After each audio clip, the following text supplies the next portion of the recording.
Video में break लेना not very happy. अभी डाउनलोड करें तक ऐप। और इस वक्त हम शुरुआत कर रहे हैं बड़ी खबर के साथ। केंद्रीय मंत्री और पूर्व आर्मी चीफ वीके सिंह ने चीन के धोखेबाजी पर बड़ा बयान दिया है। वीके सिंह ने बताया कि कैसे गलवान घाटी में झड़प हुई, कैसे चीन ने चालबाजी की, लेकिन यह दावा चीन को उल्टा पड़ गया। हमारे जवान चीनी सैनिकों की पोजीशन देखने गए थे और उस दौरान उन पर हमला हुआ, लेकिन भारतीय जवानों ने चीन की सेना को जबरदस्त जवाब दिया। उस दिन चीन के सभी सैनिक वापस नहीं गए थे और हमारे सैनिक वहां की स्थिति देखने के लिए गए थे, लेकिन टेंट 15 जून तक अपनी जगह से हटा नहीं था। वो जब शाम के समय हमारे लोग देखने गए, कमांडिंग ऑफिसर देखने गए, क्योंकि जिम्मेवारी का इलाका उनका था कि चीन के लोग वापस गए कि नहीं, तो उन्होंने देखा कि चीन के पूरे लोग वापस नहीं गए। वो PP-14 के नजदीक ही दिखाई दे रहे। और एक जो उनका तंबू उन्होंने हमसे इजाजत लेकर लगाया था ताकि वो देख सकें कि हमारे लोग पीछे गए कि नहीं, वो अभी तक हटा नहीं था। कहा सुनी हुई, तंबू हटाने का हुक्म दिया हमारे कमांडिंग ऑफिसर ने, और जब वो तंबू हटाने लगे चीनी सैनिक, उस तंबू में आग लग गई। उन्होंने क्या रख रखा था किसी को नहीं।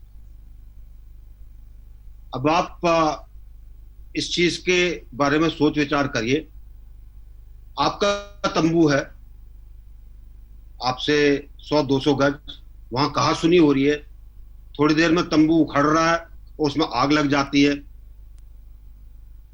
पहला ख्याल जो सबके मन में आएगा, उन्होंने आग लगाई है, ऐसा ही है ना। तो उसके अंदर वहां पर झड़प हुई, और इस झड़प के अंदर हमारे लोग चीनियों के ऊपर हावी हुए।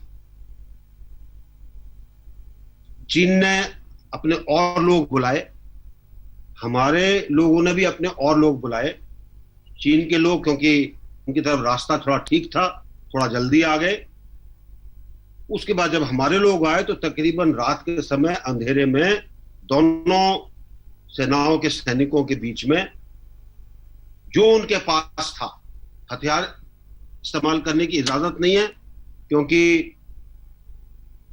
एग्रीमेंट किया हुआ है, और अंधेरे में जहां 500-600 लोग इकट्ठे गुत्थम गुत्था हो रहे हो, एक आदमी अगर इस्तेमाल कर ले हथियार, तो आप सोचिए उसका क्या असर हो। तो जो कुछ भी वहां पर हुआ, चीनी सैनिक ये सोचकर आए थे कि वो हमारे लोगों पर हावी हो जाएंगे, लेकिन ऐसा हुआ नहीं। आपने हताहत होने वालों की संख्या भी सुनी होगी। पहले 3 के बारे में बताया गया था क्योंकि शुरू में आगे ये 3 ही थे, और उसके बाद जब और लोग आ गए तो उस झगड़े के अंदर कुछ लोग चीन के भी पानी में गिरे, हमारे लोग भी पानी में गिरे। 16,500 फुट की ऊंचाई पर पानी कितना ठंडा होगा इसका अंदाजा ही लगाया जा सकता है। और जो गीला हो गया और वो फिर गुत्थम गुत्था हो गया या गिर गया या उसके चोट लग गई उस ऊंचाई के ऊपर, तो उसकी सुबह क्या हालत होगी वो आप अंदाजा लगा। और इसीलिए जो बाकी 17 आदमी जो हमारे शहीद हुए, टोटल 20 थे, 17 जो शहीद हुए, उसके अंदर ज्यादातर ये 17 वो थे जिनके कुछ चोट लगी, जो गीले हो गए और पूरी रात खुले के अंदर वहीं पर रहे। इसी तरीके से 70 के करीब और थे जो गिले हुए या जिनके चोट लगी, जो पूरी तरह से संभल नहीं पाए, और उस ऊंचाई के ऊपर उनकी तबीयत खराब हुई। इसीलिए जब हमारी कैजुअलिटी फिगर आती है तो इसके बारे में बताते हैं। लेकिन चीन की जैसी खासियत रही है, वो आपको कभी नहीं बताएगा कि उनके कितने लोग हताहत हुए, कितने लोग मरे, कितने लोग नहीं मरे, लेकिन जिस तरीके से लोग बाग पानी में गिरे थे या पत्थर से गिरे थे या हमारे लोगों ने जिनकी गर्दनें तोड़ी थी, उसका अगर आंकलन किया जाए तो जो एक शुरू के अंदर एक जो संख्या आई थी 40 से ज्यादा की, वो संख्या सही है। उससे ज्यादा हुए होंगे उसकी हम बात नहीं करते, क्योंकि उनके बारे में जिस तरह हमारे ये बाकी 70 के करीब जो गीले होकर बीमार हुए और उनको हॉस्पिटलाइजेशन की आवश्यकता पड़ी, ऐसे ही उनके लोग भी थे। तो ये गलवान का जो सीन है उसकी मैंने आपको उसके बारे में बताया। इसके बाद से जो चीन के जो सैनिक PP-14 के दूसरी तरफ थे वो वहीं के वहीं हैं, हमारे लोग भी वहीं के वहीं हैं, ताकि कोई आगे ना आए और उनको ऐसा मौका ना मिले जिससे कि वो हमारी जो शोक के साथ साथ जो रोड है उसको देख सके। चीन की एक हमेशा से खासियत रही है और खासियत ये रही है कि वो हमेशा अपने क्लेम लाइन को आगे बढ़ा चढ़ाकर बताता है।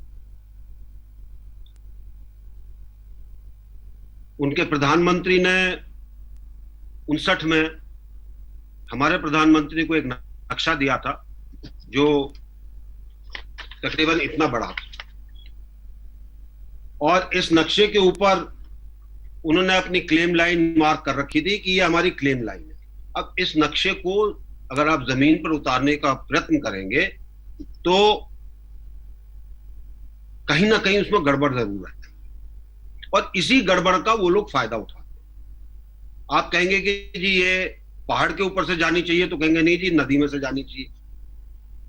और इसी चीज को लेकर जो लाइन ऑफ एक्चुअल कंट्रोल है उसका एक परसेप्शन बन गया।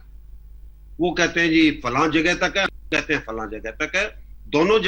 दोनों सेनाएं अपनी तरफ से कोशिश करती हैं कि वो जहां तक हम सोचते हैं वहां तक जाएं, वो सोचते हैं कि इधर तक आए। और इसीलिए खासकर गर्मियों के मौसम में जब पेट्रोलिंग ज्यादा होती है तब पेट्रोल आमने सामने आते हैं, क्लैश नहीं होता लेकिन आमने सामने आते।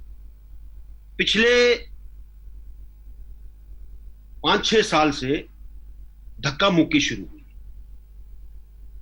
वो कहते हैं हमको आगे जाना, हमारे लोग उनको रोकते हैं।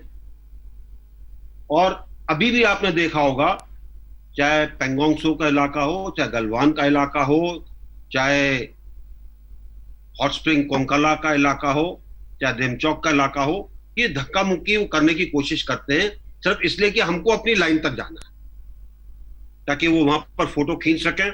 फोटो खींचकर फिर अगली मीटिंग के अंदर दिखाते हैं कि जी हमारा इलाका वहां तक था, देखिए हमारे सैनिक खड़े। ये एक उनका एक काम करने का तरीका है ताकि वो अपना हक, एक जो लाइन वो सोचते हैं वहां तक। 1962 के बाद से ही भारतीय सेना की एक कंपनी चीनी कैंप पर नजर रखती थी और तभी से हम पेट्रोलिंग पॉइंट 14 के ऊपर तैनात हैं, जिस पर आज चीन नजर गड़ाए हुए हैं। PP-14 हमारे पास 1962 से है।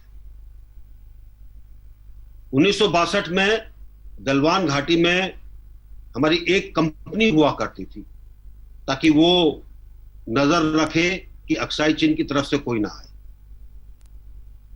वो कंपनी 4 महीने तक चीनियों ने घेर कर रखी और उसके बाद लड़ाई हुई, काफी हमारे लोग मारे गए और रीएनफोर्समेंट उसको और तगड़ा करने के लिए एक और कंपनी भेजी गई।